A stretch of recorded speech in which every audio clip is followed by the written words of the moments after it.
नमस्कार दर्शक बंधु प्रियदर्शिनी होम फूड चैनल को आपण मानक पुणी थे अनेक अनेक स्वागत। तो आज मु आपण मानक सह शेयर करी आंब काकेरा। एथर रजरे निहाती भाव में ये नुआ रेसिपी को ट्राए करंतु। आंबर पोड़ पिठा तो आपण माने निहाती घरे बनई थे, तो आंब काकरा निहाती ट्राए करंतु। आज रेसिपी को फुल वाच करंतु। जदि भल लगे भिडियोटी को लाइक करने सहित मोर चैनल जदि नुआ चैनल टी को सब्सक्राइब करनियंतु। तो चलतु डेरी नक रेसिपी को स्टार्ट करवा। प्रथमे कड़े गरम करके अध छोट चामच पाखापाखि गुआ घी दे दूची। मत ये पेस्ता अल्प टिके भाजबार अच्छी, तो आपण मैंने काजू पेस्ता किसमिश जदि आड करने चाहते एमती टिके घीरे हल्का टिके भाजी नेबे। मुझे केवल ही पेस्ता नहीं, पेस्ता भाजी गलापर ये नड़िया कोरा देकी भल भाव टिके मिसई नौची। तो ये मुझे गोटे नड़िया नहीं पिठा बनवाई भल भाव मिसई सारापर आम ये देदबा गुड़। आपण मैंने चाहिए चीनी आड करें जो मानू गुड़ पसंद नुह। तो ये 2 बड़ चामच पाखापाखि गुड़ नहीं। तो ये देखूँ आम को भल भाव मिसई नवा। मिसई हो गलापर ये मुझे बढ़िया स्मेल आ टेस्ट दे दूची गोटे बड़ गुजराती गुंड। एबे आपको पुणी थे भल भाव मिसई नवा। ये देखूँ आमर पूरा रेडी हो गला।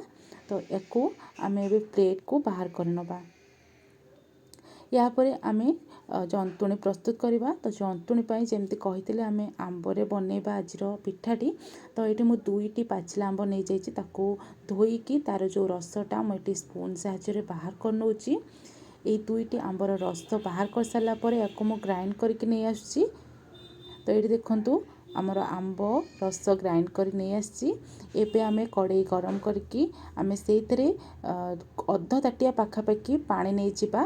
मन रखिए जी पानी ने से सुजी ने जहाँफल कि आपण मैंने जंतुणीटा ठीक ठाक बनई पारे। तापर मुझे दे दूची गोटे चामच पाखापाखि गुआ घी, स्वाद अनुसार लुण, 2 चामच पाखापाखि चीनी। जेहेतु आंब आम नहींचे बहुत मीठा होपर पूरा भी मीठा अच्छी, तो ताकू सब आखि आगे रखिकी आम चीनी आड करवा। तापर ये देखूँ मुझे आड करुच्ची आंबर रस। ये सब को आम भल भाव मिसई नवा। आंबर रस देखिए जमी भल भाव टिके फुटी आसो से सेम गिनारे अध गिना पाखापाखि आम नहीं जावा सुजी। सुजी मोटा हो कि पतला हो कि ना आपण मैंने अध गिना मापिकी ही नेबे। एबे गोटे हाथ में आपण मैंने सुजी आड करेंगे आ गोटे हाथ में एमती गोले चलिए जमती आमर जंतुणीटी बिल्कुल भी लम्स बांधबनी माने बिंडा बांधबनी बा गेटा रही। तो मीडियम फ्लेम रे आपण एमती लगातार या भल भाव में घाटी चलिए। मात्र 2टी आंबरे केते सुंदर कलर आसी आपण मैंने देखिपे। ता छड़ा बहुत बढ़िया गोटे टेस्ट सांग को आंबर बास्ना आसो पिठारे। तो निहाती भाव में ये रेसिपी को घरे ट्राए करेंगे। तो ये देखूँ ये सब को भलसे गोलेवा भितर आमर जंतुणी प्रस्तुत हो गला। एबे आपको मु प्लेट को काढ़ी नौची। प्लेट को काढ़ी सारापर एमती टिके खेड़े देबे जमती टिके ठंडा हो। बेसी ठंडा नुह, हाथ को जमती धरला भाया ठंडा करेंगे। एबे ठंडा हो गला हाथ में अल्प टिके तेल लगेदबा एवं ये जंतुणी को टिके चकटी नवा। या जिते बढ़िया भाव में आपने चकड़ी ने ना जिते पिठार सेप देवे से बिल्कुल भी फाटबनी। तो यह भल भाव में चकटी नहीं सारापर अल्प किसी पोषण नहीं जावा जी सैज्र आपण मैंने पिठा बनवाई चाहती। तो एमती घरे जमी काकरा बनाती से सेप देकी गोटे चामच ये मुझे पूर देदेली।